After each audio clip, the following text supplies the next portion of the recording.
पर chief minister ने अपने एक वक्तव्य में पीडीपी की चीफ महबूब मुफ्ती पर सीधे तौर पर उन्होंने एक आरोप लगाया है कि जब आपने इलेक्शन लड़ना था तब तो आप रिजर्वेशन को लेकर बोले नहीं, लेकिन आज आपको बड़ी याद आ रही है।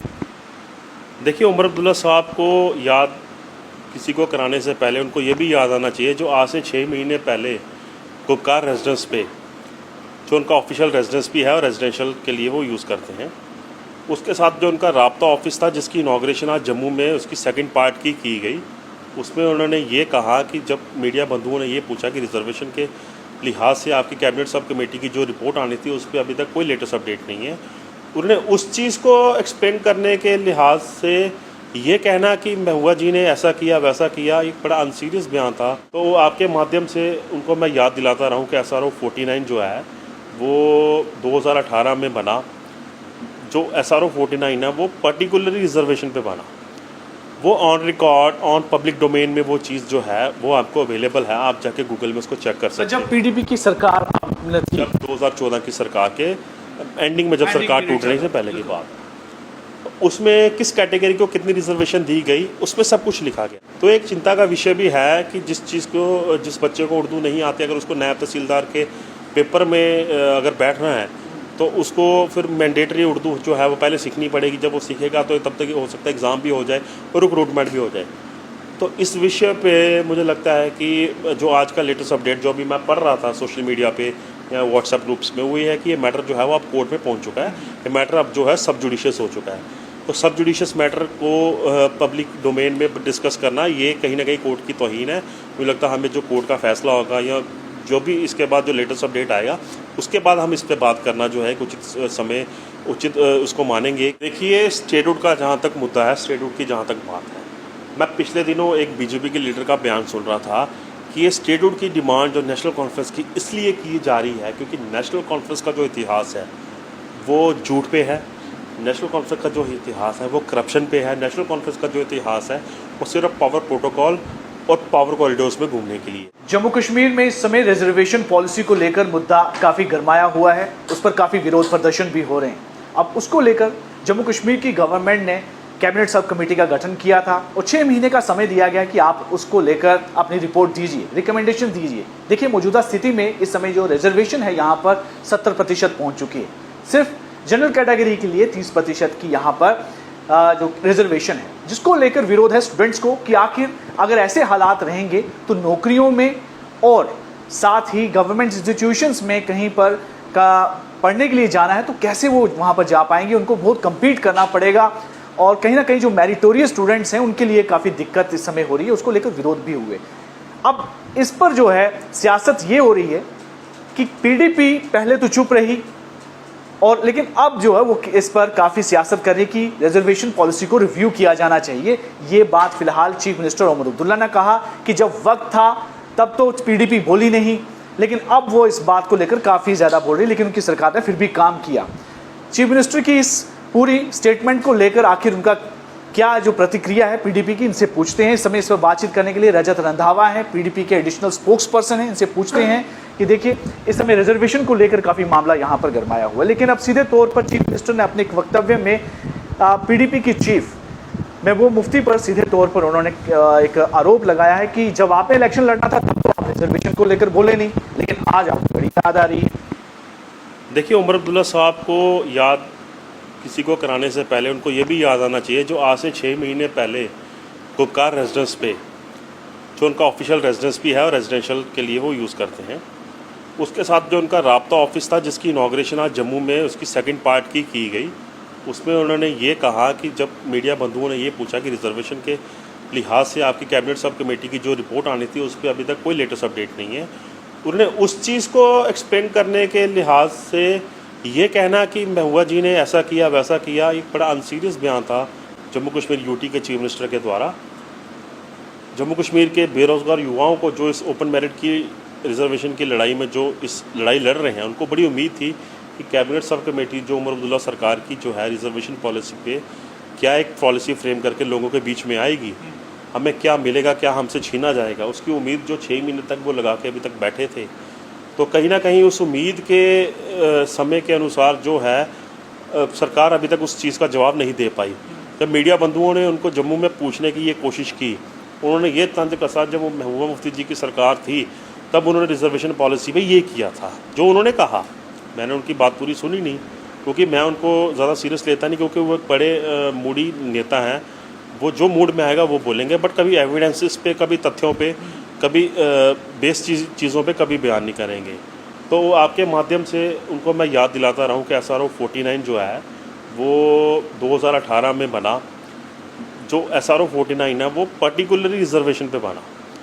वो on record, on public domain में वो चीज़ जो है वो आपको अवेलेबल है, आप जाके गूगल में उसको चेक कर सकते हैं। जब PDP की सरकार आपने थी, जब 2014 की सरकार के एंडिंग में, जब सरकार टूटने से पहले की बात, उसमें किस कैटेगरी को कितनी रिजर्वेशन दी गई उसमें सब कुछ लिखा गया। मैं नहीं उस चीज़ को बोल रहा, वो जो पीस ऑफ पेपर है, वो जो कागज़ है government of Jammu and Kashmir, that government of Jammu and Kashmir, not this one, उसमें प्रॉपर लिखा गया है कि कितनी % रिजर्वेशन किस कैटेगरी को दी गई है।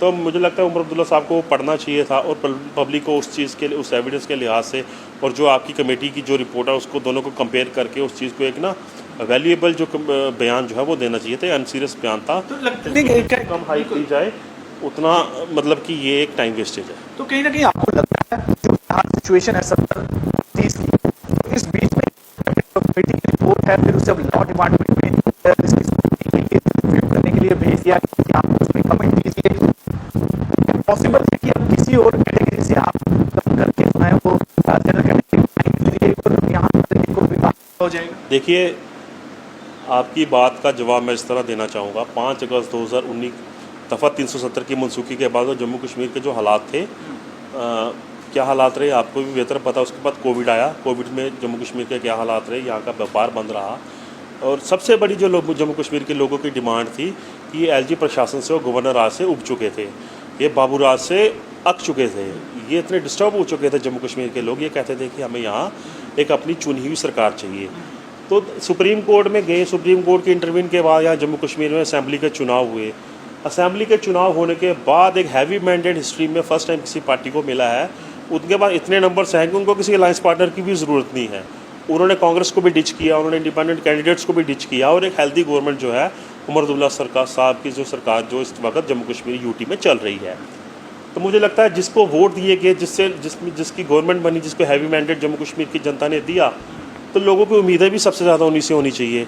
70-30 का रेशो क्या है वो तो अब कैबिनेट सब कमेटी की जब रिपोर्ट आएगी उसके बाद ही हम उस चीज़ को जो है जस्टिफाई कर पाएंगे कि इसमें किस तालुका के साथ इंसाफ हुआ और किस तालुका का जो हक जो है छीना गया। उसकी रिपोर्ट जब कैबिनेट सब कमेटी जब पब्लिक डोमेन में आएगी तो उसके बाद इस सवाल का जो है एक जो जन्म है वो होता है, और उसका जवाब देना भी बनता है। बिल्कुल ठीक है। ऐसी यहाँ पर बड़े ट्रेडिशनल तरीके से रिजर्वेशन दी गई है, लेकिन वहीं पर एक और मुद्दा भी सामने आता है, जो डिस्क्रिमिनेशन वाली बात हमेशा रहती है जम्मू वर्सेस कश्मीर को लेकर। नायब तहसीलदार के अभी रिक्रूटमेंट की एडवर्टाइजमेंट निकलती है जिसको फिर से मैंडेटरी किया जाता है। वहां पर एक और बात चलती है कि डिजिटाइजेशन हो रही है। अब आप लैंड जो रेवेन्यू रिकॉर्ड्स हैं आप हिंदी में लीजिए, इंग्लिश में लीजिए, फिर ऐसी क्या वजह है कि उर्दू को मैंडेटरी करके, क्या आप मानते हैं कि ये जो स्टेप लिया गया था उर्दू मैंडेटरी का, जम्मू प्रोविंस के खास करके जो एस्पिरेंट्स हैं उनके खिलाफ था? देखिए, जिस तरह से आपने कहा कि उर्दू जो नायब तहसीलदार के एस्पिरेंट्स हैं उनकी एक जेन्युइन डिमांड है कि अब मुझे उर्दू नहीं आती, हम भी रेवेन्यू का काम करते हैं, कहीं हमें भी तहसीलदार के पास जाना पड़ता है, उर्दू में क्या लिखा है हमें जितनी अपनी नॉलेज और अकल के हिसाब से समझ आती है हम पढ़ लेते हैं। हमें भी कहीं ना कहीं ये होता है कि हिंदी में होना चाहिए या इंग्लिश में होना चाहिए, चाहे गोजरी में हो या डोगरी में हो, जो लैंग्वेज हम समझते हैं जिसमें हमने पढ़ाई कर रखी है। तो एक चिंता का विषय भी है कि जिस बच्चे को उर्दू नहीं आती, अगर उसको नायब तहसीलदार के पेपर में अगर बैठना है तो उसको फिर मैंडेटरी उर्दू जो है वो पहले सीखनी पड़ेगी। जब वो सीखेगा तो तब तक हो सकता है एग्ज़ाम भी हो जाए और रिक्रूटमेंट भी हो जाए। तो इस विषय पे मुझे लगता है कि जो आज का लेटेस्ट अपडेट जो अभी मैं पढ़ रहा था सोशल मीडिया पे या व्हाट्सएप ग्रुप्स में, वो ये है कि ये मैटर जो है वो अब कोर्ट में पहुंच चुका है। ये मैटर अब जो है सब जुडिशियस हो चुका है। तो सब जुडिशियस मैटर को पब्लिक डोमेन में डिस्कस करना ये कहीं ना कहीं कोर्ट की तौहीन है। मुझे लगता है हमें जो कोर्ट का फैसला होगा या जो भी इसके बाद जो लेटेस्ट अपडेट आएगा उसके बाद हम इस पर बात करना जो है उचित उसको मानेंगे कि ये बात करने के लायक। बिल्कुल ठीक। अब बात करते हैं स्टेटहुड। कि स्टेटहुड की मांग को लेकर हमेशा कोशिश करती रही है सरकार, जितने भी उसको प्लेटफॉर्म मिले उस प्लेटफॉर्म से चीफ मिनिस्टर ने खुद कई बार इस बात को कहा है। वहीं पर जो इनके पैटर्न है नेशनल कॉन्फ्रेंस के डॉक्टर फारूक अब्दुल्ला, उन्होंने भी इस बात को हमेशा जहाँ भी मौका मिलता है इसको हाईलाइट करते हैं। अभी जो मौजूदा स्थिति है जिसमें ये कन्फ्यूजन रहती है कि स्टेटहुड बड़ी ज़रूरी है, डिसीजन नहीं ले पाते हैं, क्या ये सही बात है? क्योंकि एलजी तो कह चुके हैं कि भाई मेरे पास तो एक डिपार्टमेंट है पुलिस, बाकी डिपार्टमेंट आपके पास हैं, जो करना आप कीजिए, लेकिन हमेशा ये सरकार प्ली लेती है हमारे पास स्टेटहुड नहीं है। क्या ये जो प्ली लेती है ये गवर्नमेंट सही है या खाली एक लोगों को खाली हुडविंग करती है? देखिए, स्टेटहुड का जहाँ तक मुद्दा है, स्टेटहुड की जहाँ तक बात है, मैं पिछले दिनों एक बीजेपी के लीडर का बयान सुन रहा था कि ये स्टेटहुड की डिमांड जो नेशनल कॉन्फ्रेंस की इसलिए की जा रही है क्योंकि नेशनल कॉन्फ्रेंस का जो इतिहास है वो झूठ पे है, नेशनल कॉन्फ्रेंस का जो इतिहास है वो करप्शन पे है, नेशनल कॉन्फ्रेंस का जो इतिहास है वो सिर्फ पावर प्रोटोकॉल और पावर कॉरिडोर्स में घूमने के लिए है। अभी रिसेंटली 150 से ज़्यादा केएस ऑफिसर्स की ट्रांसफ़र हुई। अगर उमर साहब के पास इक़्तिदार नहीं थे स्टेटहुड ना होने की वजह से, तो फिर वो by order by government of Jammu and Kashmir कैसे आया? उससे पहले लेक्चरर्स की ट्रांसफ़र हुई, वो एजुकेशन डिपार्टमेंट के द्वारा की गई, जिसके मंत्री सकीना इटू जी हैं। अगर उनके पास पावर्स नहीं थी तो वो ट्रांसफ़र फिर कैसे हुई? उससे पहले इनके जो टूरिज़्म मिनिस्टर, इंफॉर्मेशन टेक्नोलॉजी और ट्रांसपोर्ट मिनिस्टर्स, उनके डिपार्टमेंट में, उनके तीनों डिपार्टमेंट्स की एक सीधी कोई 35 से 40 केस अफसरों की ट्रांसफ़र की लिस्ट आई। अगर उनके पास पावर्स नहीं थी तो वह ट्रांसफ़र कैसे हुई? पावर्स हैं इनके पास जो पावर्स नहीं है, जो एलजी के डोमेन में है, ये वो चीज़ें एक्सपेक्ट कर रहे हैं।